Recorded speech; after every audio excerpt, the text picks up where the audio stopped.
قرك والله حيرة محل قوايا قرك إلا حيرة شرعي إلهيكم وبنانا وحل قوايا راعتان كنبي محمد عليه الصلاة والسلام يوحي القويل إلى راعتان كالرسول وإن تطيعوه تهتدوا وهي رسولك عليه الصلاة والسلام قرك إلا تيدا يا أبوي نامر وعباده رسولك عليه الصلاة والسلام وحو نعفوا اللحى بخاري مسلم باوري أكثروا اللحى وفروا اللحى قرك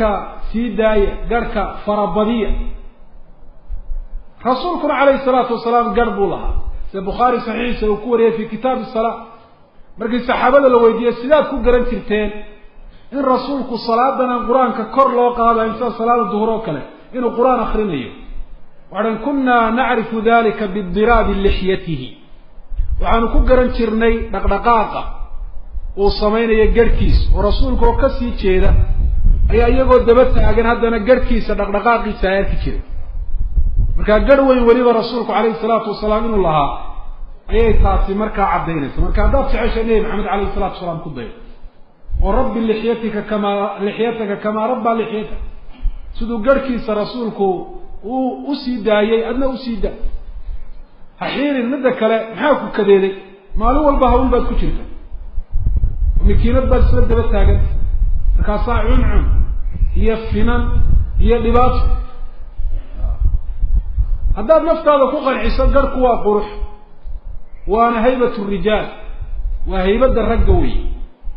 شيطان كوبا كوف والحميني وحفول حن كاغا دغال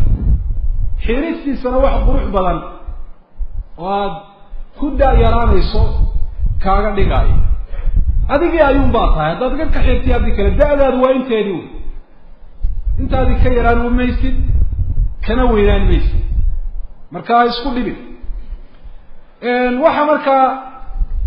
dadka garkooda xiira